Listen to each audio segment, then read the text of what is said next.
Poco después de la multiplicación de los panes, los evangelios sinópticos presentan una escena que algunos consideran un pasaje clave de todo el evangelio. Es en Cesarea de Filipo,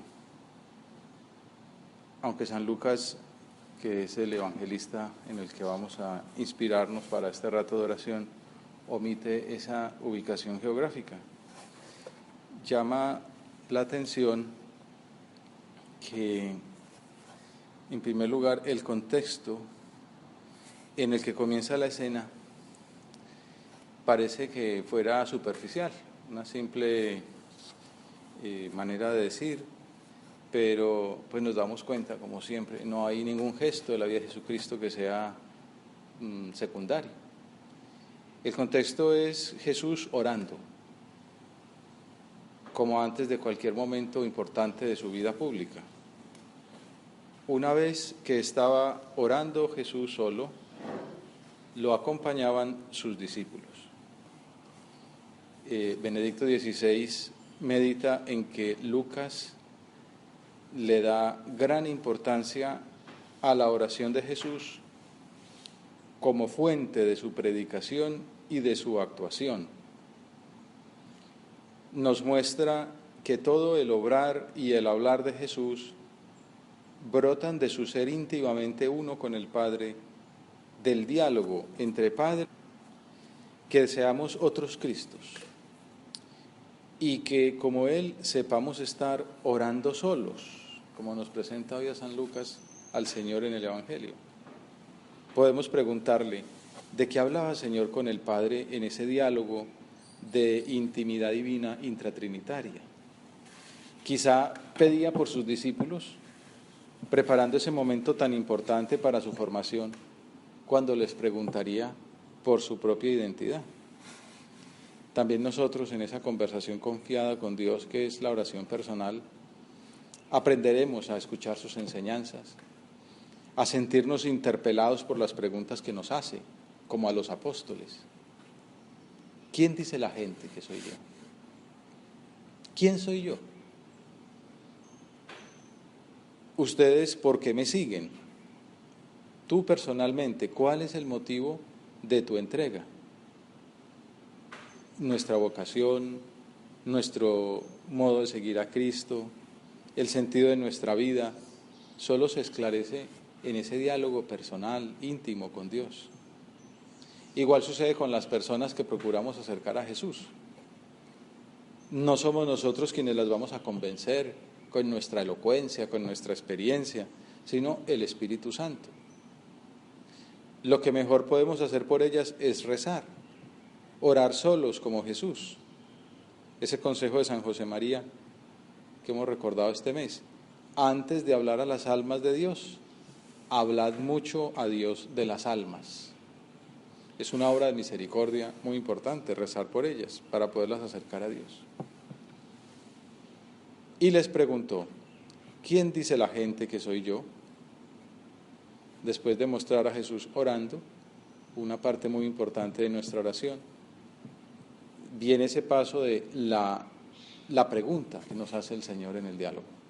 ¿Quién dice la gente que soy yo? Los apóstoles responderían, quizá entre risas, contando las conjeturas que hacía el pueblo sobre la identidad del Maestro. Ellos contestaron, unos que Juan el Bautista, otros que Elías, otros dicen que ha resucitado uno de los antiguos profetas. Entonces el Señor da un paso adelante, seguramente inesperado, en ese ambiente distendido de esa tertulia. ¿Y vosotros, quién decís que soy yo? ¿Qué hubiéramos respondido tú y yo? No es una pregunta de cultura general, sino un interrogante en el que está en juego la vida entera. Otros personajes del Evangelio podrían responder con cálculos, sin compromiso. Otros de pronto no se terminaban de enterar, tenían una sospecha, pero no caían en la cuenta a fondo. Menos mal estaba San Pedro, liderando el grupo y respondiendo por todos: tú eres el Mesías de Dios. En otros modos de narrar esta misma escena, otras versiones, el Señor mismo reconoce que la respuesta acertada de Pedro se debe a una luz especial del Padre, relacionada con su misión en la iglesia, una revelación. Bienaventurado eres, Simón, hijo de Jonás, porque esto no te lo ha revelado ni la carne ni la sangre, sino mi Padre que está en el cielo. Una revelación que es fruto de ese estar a solas con Jesús, hablar con Él, seguirle más de cerca, esforzarse por estar a su lado. Por eso es tan importante que nosotros nos empeñemos en seguirle, en dialogar con Él, en contemplarlo como Dios y como hombre. Ser conscientes de que es nuestro modelo, mirar ahí nuestro espejo, la guía de nuestro comportamiento,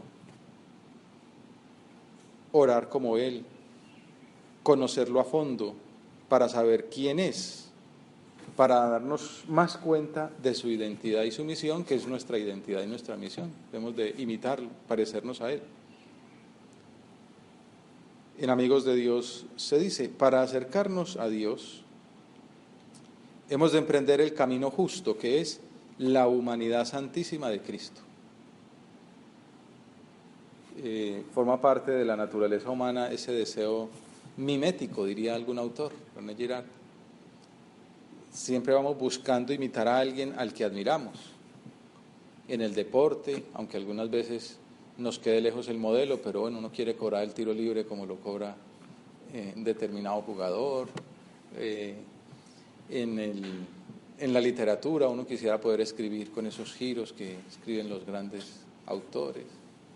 En la carrera profesional uno siempre, y es muy bueno tener un profesor que es como una guía, un maestro, un modelo, y entonces uno aprende a investigar como investiga él, a publicar como publica él, sobre todo a sacar horas de estudio como saca él.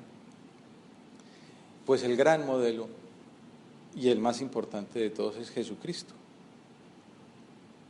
Para acercarnos a Dios hemos de emprender el camino justo, que es la humanidad santísima. No cansarnos de contemplarlo, de meditar su vida, de aprender de Él. En la vida oculta de Jesús, dice el autor del capítulo de Jesucristo en el diccionario de San José María,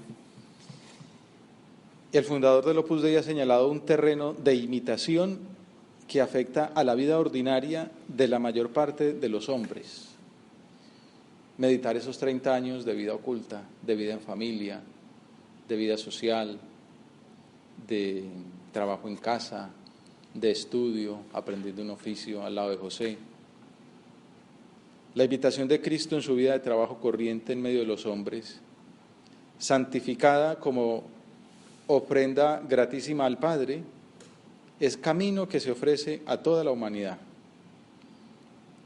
Quien comprende el valor santo y santificador de la vida oculta de Cristo, advierte que la imitación de esa vida es camino de santidad para todos. Obrar como obraría Jesús. Una persona me decía que le había servido mucho un consejo que le habían dado, y era hablando de estos trancones, de los tacos de la vida, del tráfico en las grandes ciudades, y entonces esas discusiones que hay a veces con los otros conductores imprudentes, que alguien le había dicho: se trata de conducir como conduciría Jesucristo. Y dice, pues ya desde entonces otra manera de conducir, muy difícil, pero siempre es el modelo, obrar como obraría el Señor. Pero hay un factor en esa contemplación que el Señor remarca especialmente y que vemos después de la respuesta acertada de Pedro, cuando Jesús explica su mesianismo a la luz del anuncio de su muerte y su resurrección. Tú eres el Cristo de Dios, el Mesías de Dios. Entonces el Señor les explica en qué consiste eso. No es ser ese rey que algunos piensan. El Hijo del Hombre tiene que padecer mucho, ser desechado por los ancianos, los sumos sacerdotes y los escribas, ser ejecutado y resucitar al tercer día. De esa manera, Señor, nos ofreces como el talante de la imitación de tu vida oculta. Debemos ser almas de oración, pero también mortificados y penitentes, como esos dos parales de la escalera que lleva al cielo, de la imitación verdadera de nuestro Señor. Almas de oración, almas de penitencia. En esa falsilla de la vida interior que es esa homilía hacia la santidad, San José María explica cómo hay que admirar y amar la humanidad santísima de Jesús. No solamente admirarla, amarla. Pues bueno, al admirarla y amarla, descubriremos una a una sus llagas. Por eso dice que es como una falsilla, es un camino por el que uno se puede meter y ahí siempre habrá vía para profundizar. Estar con Jesús es toparse con su cruz. Al admirar y amar la humanidad santísima de Jesús, descubriremos una a una sus llagas, las llagas de la cruz, y sentiremos esa invitación que hace a todos, llamada universal: si alguno quiere venir en pos de mí, que se niegue a sí mismo, tome su cruz cada día y me siga.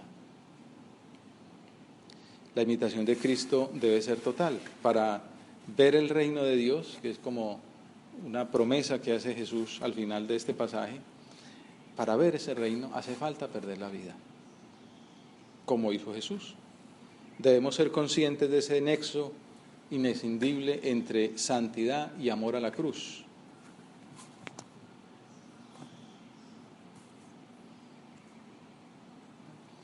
No seremos santos si no nos unimos a Cristo en la cruz. No hay santidad sin cruz, no hay santidad sin mortificación. Si alguno quiere venir en pos de mí, es decir, si quiere ser mi discípulo, si desea imitarme, no se trata de un entusiasmo pasajero. Como se entiende esa palabra de venir en pos de Él, es una actitud permanente, perseverante. Como decía don Álvaro, la identificación con Cristo requiere una fuerte experiencia de la cruz en la propia carne y en el propio espíritu. No hay santidad sin cruz. Y uno ve la vida de los santos, siempre están signados por haber cargado con la cruz. Y es una de las preguntas que se hace en el proceso de canonización: ¿cómo llevaba la cruz? Y están todos marcados: la cruz de la persecución, la cruz de la enfermedad. La identificación con Cristo requiere una fuerte experiencia de cruz, en la propia carne, en el propio espíritu.